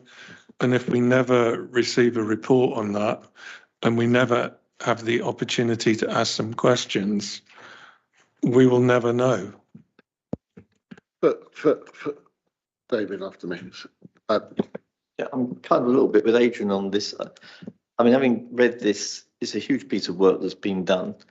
It seems to me the value of it coming back to this committee in a year's time, whenever this report is produced, is to check that the work has been done. I'm not sure that's necessarily what a core function of this committee is. Would it not be better that the members of the task and finish group, or whoever may be available at that time, ask for a review of progress in a year from now, because they're familiar with the work, the tasks, and knew what needed to be done? I'm not. I personally think that the work that went into this task and finish group was excellent. They really did do a really, really good job. I don't think it's proper that it comes back to this committee as an annual report. I think it becomes part of reporting. This is a bit like motions. It's how do we get an update on something that's been done with a really good piece of work and how it's actually being taken forward. I think we're going to have to consider how it's part of the current process, but I think we're going to have to consider how we get these updates going forward. So the recommendation is an annual report to council, and the draft would come here, as we have other drafts coming here before they go on to council and executive, for this committee to make questions or comments and inform that process. We are also looking, aren't we, at really overhauling the KPIs and how we look at those. So will some of the KPIs include some of the key, as it said, smart targets about biodiversity? Is there a task and finish on KPIs? There's something going on about that? Yeah, I mean, could this committee recommend that that review ensures that we are doing proper scrutiny through that of the biodiversity action plan? Yeah, that's a good suggestion. Norman? I just check firstly that this has gone to executive. This has already been to executive. So I presume that that recommendation about producing an annual report has been accepted then? Yeah, okay. So it seems, I agree with Jim. I think producing an annual report is clearly a good idea, but maybe our role would be more scrutinising the plan for the following year and maybe input into that rather than just reviewing what has been done. I think it's a bit more proactive, and that could be the objective if we're going to do anything further on this at this committee. Andrew, then Andy, then David, then Adrian. Yeah. Yeah, I think Norman's made a very good suggestion there, about how the annual report might be used. I think also, much earlier in the meeting, Jim referred to some ideas that are under discussion at the moment between he and I and Susan about reporting regularly to all members, of the council on the example I think that Jim gave earlier, just as an illustrative example, might be the ASB team 1 year on, okay? And this would take the form, of a short, probably Teams meeting, okay? It might be 45 minutes, an hour, with the responsible officers available to give a brief summary, of what the situation is, and then to field answer questions, that had been mostly pre-submitted. There'd always be an opportunity for other questions as well. And this, the topic, of the that we're discussing at the moment, I think would fit very, very nicely into that sort of format. And it would be a way of making sure that all members had an opportunity to participate, in getting updates and asking their questions and so forth. And it would free up more time for the overview and scrutiny committees to sharpen their focus, on the kinds of things that Norman just mentioned. Well, where do we go in the next year, given the reports and the questions that people have asked and so forth. Next was Andy. Thank you. So just going back to the first recommendation and the officer's response, I mean, perhaps it's the biodiversity update report format that we should be looking at. Perhaps that's the thing we should be, that's the area where we can make sure officers get it right. Because what we don't want is, I guess, just a written report. So if we're going to take an action from this, it would be that the format of the report is brought back to us so that we can check that we're happy with the format of the report. And, well in advance of its final iteration so that we can sort of have a say on it and can influence the development of that report that will go to council. David was next.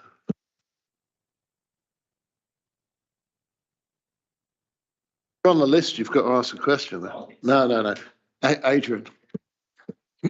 Sorry, to be specific, when I talk about receiving a report, I don't expect that the report will say 2 years ago we did this, last year we did that. The first question session that we had with David Allen tonight, I said, what I'm interested in is the future. I want to know what consultations are coming up. I want to see your calendar ahead of the game. Every report that comes out of every grouping, let me call them grouping, needs to be in a format that is sufficient to support overview and scrutiny. Purely historical data is insufficient for overview and scrutiny management. What each report needs to do is have some historical data, but then have what are the challenges, what's coming up, what are the problems that are being encountered in the service delivery, whether it's planting trees or whatever it is, and the future action plans to counter the issues that are being encountered. And then, if relevant, future KPIs or projected KPIs or projected financial numbers. That's what I would call a report, not just the historical bit. So I would be wanting, when you see Matt Pope, and what does Matt Pope do in his report every time? It says, this is what the history was. These are the challenges. These are some of the things that are coming down the road. This is where we need help. It's all of that stuff where we need to have foresight and scrutiny of. And that is part of the discussions that are ongoing at this moment in time, which we'll hopefully report back in the new year. Stuart. Even all of that's covered in executive briefing, but that makes this look small.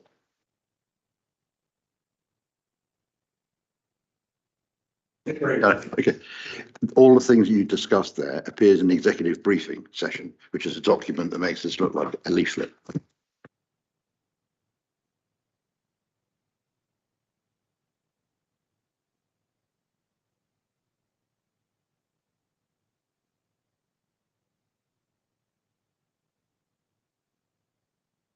Any other comments wish to be made? I think there's a number of actions out there, but I think, again, at this moment in time, we're asked to note this report. And just to confirm again, can I see a show of hands on that we note the report with the recommendations that Neil's got? Do you want to read back?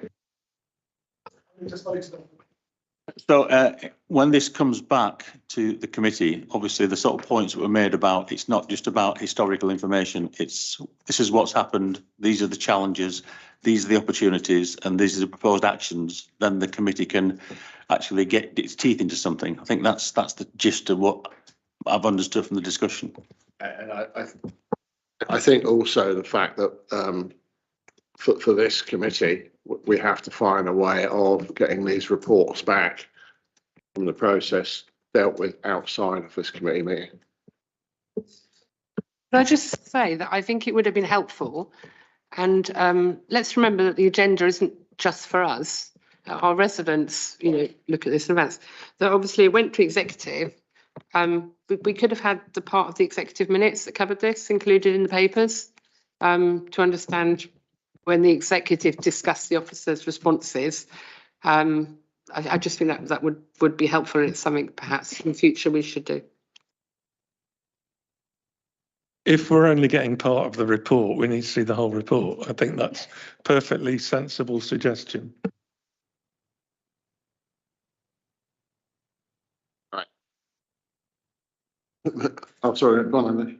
Sorry, no, I think I'd suggested that the format of the biodiversity update report was something that was considered. Yeah.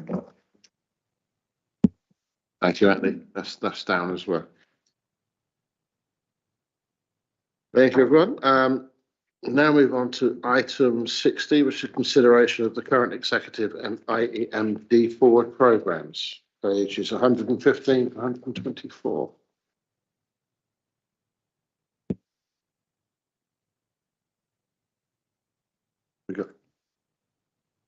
I can just clarify, I think some of these items have already been to the October executive.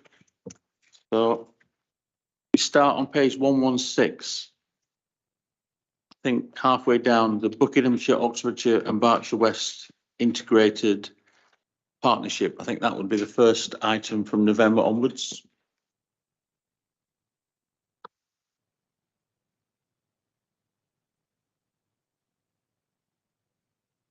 Anything on any of these items as we work through? Page 117. Sorry, Pauline. Just on that point, Neil, is the rest of it November completely, or is it lots of different months? Because it's all under October. There are no dates in this at all. It's it's November onwards, so it might be January as well. But these are all future items which the committee might want to express an interest in. So we'll try and get the format right for next time.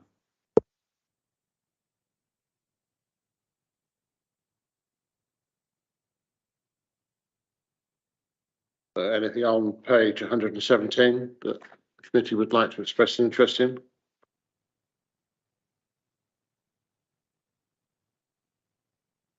No. And page 118, which is the adult social care strategy.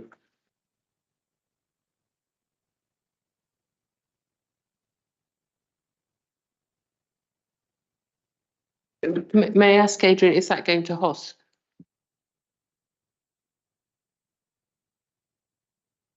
WBC 1302, Adult Social Care Strategy and Social Care Futures. Will that be going to HOSC to look at before it goes to exec?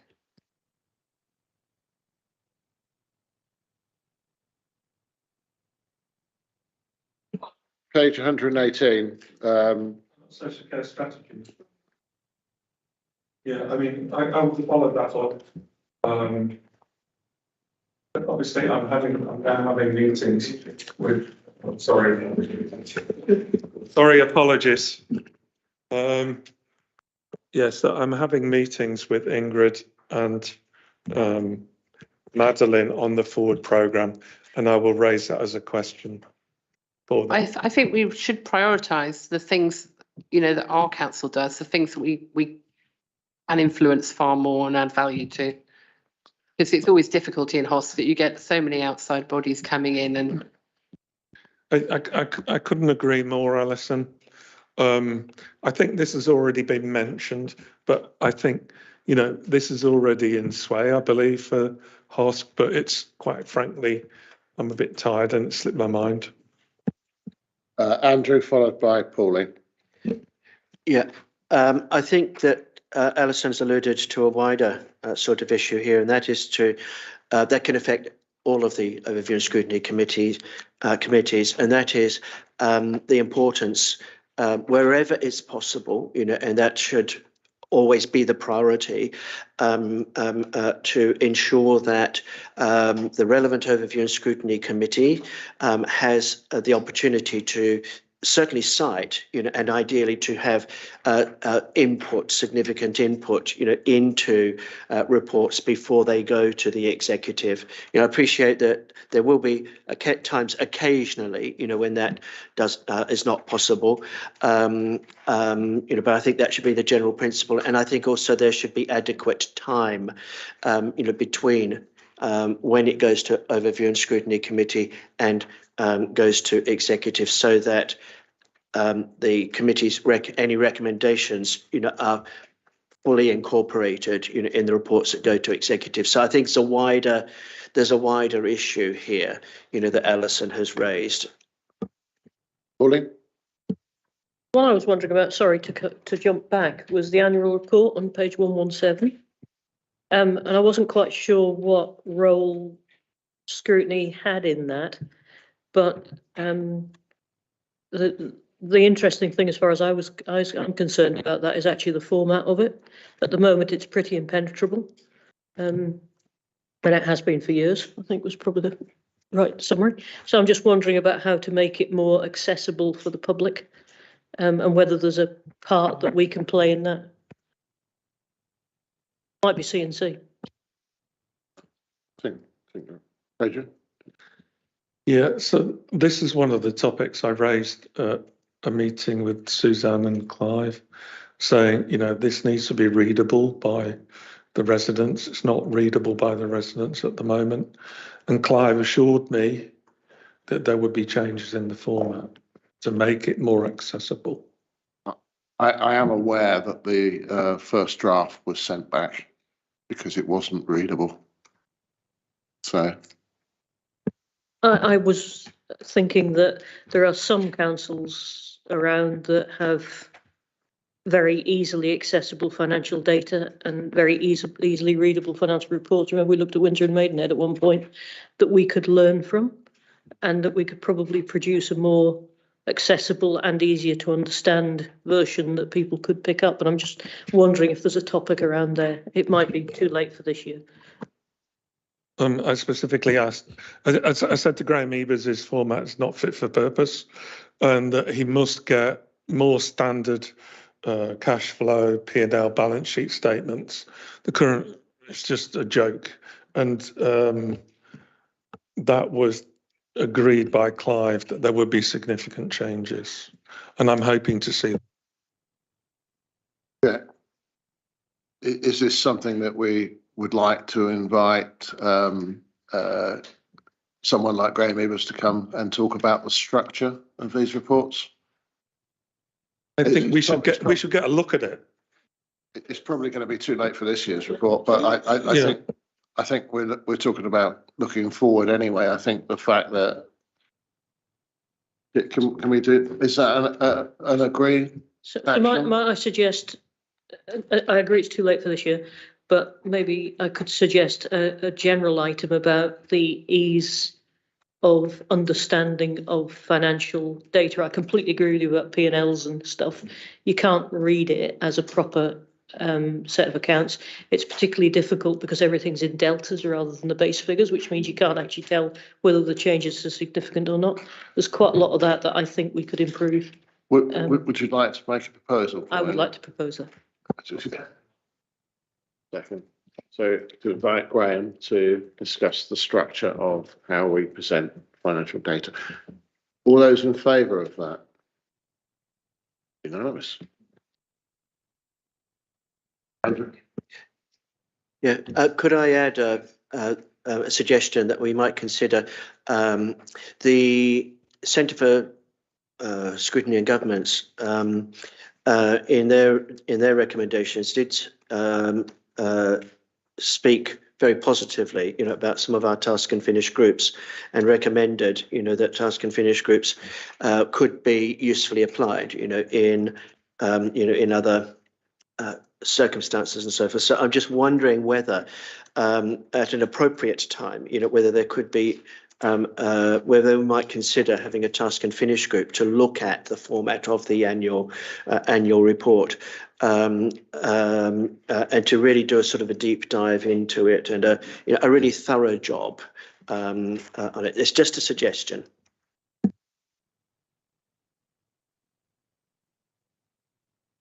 So I think we were voting on inviting Graham to come along and, talk with us about it. I was thinking of something much more substantial than that. I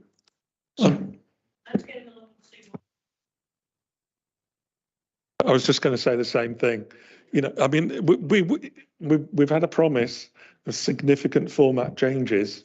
If they're much simpler to read, then we're done.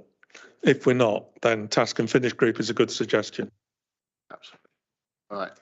Anything else on that programme? Moving on to the next one, which is the IEMD, or individual executive member decisions.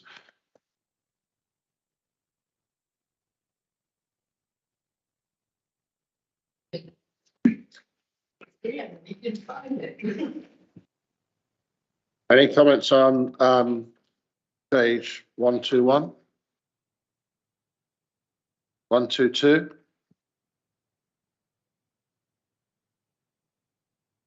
Moving on to yeah, Pauline. Again, it might be too late, but the CRM system, I am very, very interested in. Sorry to say the word interested in, but I'm concerned that if we don't have a look at the CRM system, we'll end up with something that's remarkably similar to what we've got at the moment, which might look like a CRM system to officers, but doesn't look like a CRM system to residents or councillors. So I would like to see that one, if that's possible. I don't know if it's too late. It's too late. Is it? We don't meet till the 18th of January. They're doing that decision on the 7th of December. So Late there will be an agenda for that meeting, so we could ask that it's circulated to members of this committee. And then you'll have the chance to comment, at least as part of the process. If you could, that'd be good.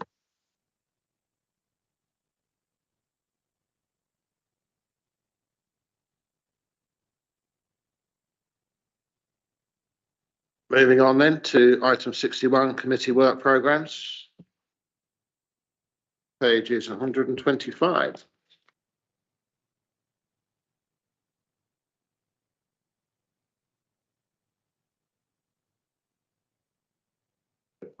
So just on this item, you will see from page 126 and 127 that we have a very busy agenda. So that will need some thought with the chair and vice chair about rationalising that, because we don't want too many items. Otherwise, as you know, there isn't the time for the in-depth discussion. Are the committee happy for us to do that? Pauline? Ask you a question, please, Chairman. I'm wondering what the rules are for what comes to Overview and Scrutiny Management Committee and what comes to one of the subcommittees, because some of these could be, I don't know what the rules are, so I wonder if you could explain, because some of them sound like they could be a subsidiary.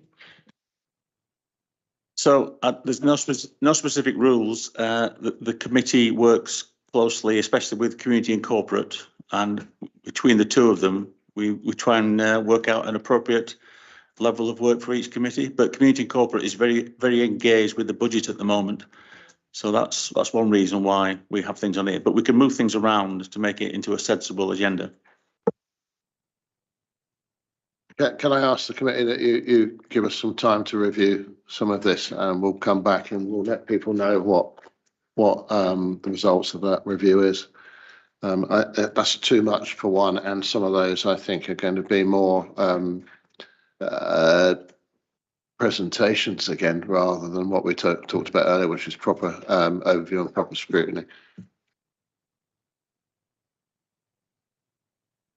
Is it anything on children's services on page 128? Update, Andrew? Yes, there's a couple of items that have been added to the meeting for the 4th of January. There will be we will be engaging with either the Youth Council or the SEND Youth Council on the 4th of January. And really looking forward to, to that opportunity. We are also going to add to the 4th of January a look at schools' performance and challenges, the emphasis particularly being on sort of some of the challenges that schools are facing, not as a part 2 item, but as a normal part 1 item, drawing very heavily on some of the work that the new Borough Education Partnership has been doing over the last, now it's almost 12 months. And so we want to, to take a look at their work and some of the issues that they have identified, as being particularly pertinent, and some of the, the approaches that they've taken to, to address those. This is for children's services, it's a very much, it's with all the committees, I guess, but it's very much a live document, and, so we are constantly sort of amending it. So. Thank you, Chairman. Andrew, are you going to look at any point in the year at school capacity and how we estimate what the demand's likely to be? Because I think that's something that's caused problems from time to time. Yes, absolutely. It is a critical issue, particularly at the present time, for a lot of reasons, including the large numbers of children who've moved into the borough from Hong Kong and from Ukraine and elsewhere. It's not just schools capacity, but there's also the SEND capacity, as well, which is it's not a subset, it's a complement, to that. Some of that, and I think I can say this in this meeting, some of that information, some of the challenges, that surrounding this, are very complex indeed, and have the potential to be misunderstood. Unless handled very, very sensitively, and to create a lot of anxiety, again, unless handled very sensitively. So we are looking very, very carefully, at how best, to deal with this. But you're absolutely right, Pauline. The issue of schools sufficiency of places, is a very, very significant issue at the moment. Thank you. That's good news. When are you going to look at that? There are various options. I can't go into detail at the moment, but one of the options is that item may be discussed as a separate sort of not an additional meeting. Okay, and some dates have already been investigated for that. We're talking about January. Yeah, but I can't promise that it would be in January. But the dates that are being investigated, are as soon as possible, and January has been considered. Yeah, there is urgency. David. Yeah, thanks, Stuart. An issue that's on my mind this week. I don't know where the right forum is for it, whether it is this committee or not. I'm interested in how things are in the well-being of the council at large. I mean, particularly with staff. We're going through tough times at the moment. It's going to get a whole bundle tougher next year. I hear lots of anecdotal things, conversations offline with people, none of which reassure me. I don't know where that question properly sits, whether it's the personnel board or wherever it is, but there's a question to be asked there, I think. It was raised when we had our meeting with Clive and Susan yesterday by both Andrew and myself, and I would suggest that we asked for it to be part of the leader and executive progress report back in January. Yeah, we're all aware of that, and we'll desperately try to do it.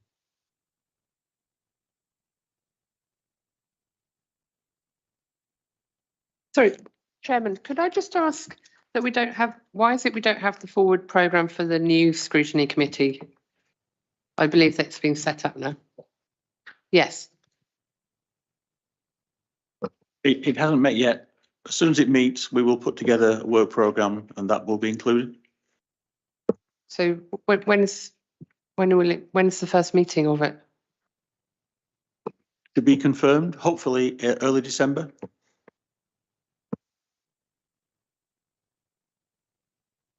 I asked a similar question earlier.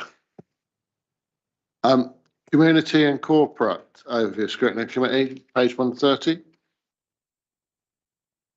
and 131. Norman? Can I just ask which subjects and the MTFP are coming to November and which are coming to December? I can't remember. So November will be the care services, so children's and adults, and December will be what Graham refers to as lockdown 2, I believe, or possibly not. It's any changes that have been made from the bids that you've already received. So you'll obviously have received a set of bids. So any changes to that. The January meeting will then consider any subsequent changes. That's what he refers to as lockdown 2 as a result of the local government finance settlement, which is due around Christmas. Okay, thank you.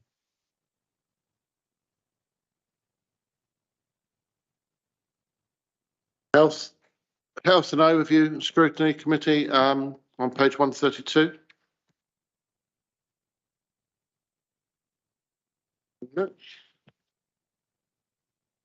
So moving on to agenda item 62 then, which is the action tracker. Neil?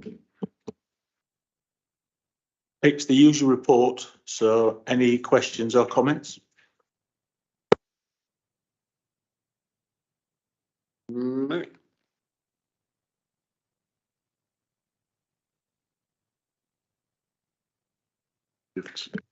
Give time to go through it. Any comments or?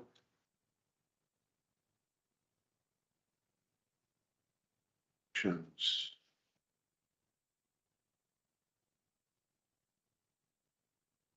Can I just say, big thank you to those that have stepped in as substitutes tonight, and thank you to everyone on the committee.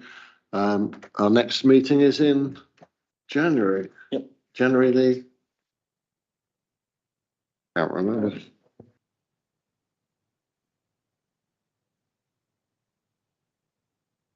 Eighteenth of January. January the 18th. So I know it's a bit early, but happy Christmas. Right. Thank you everyone for tonight. Thanks very much.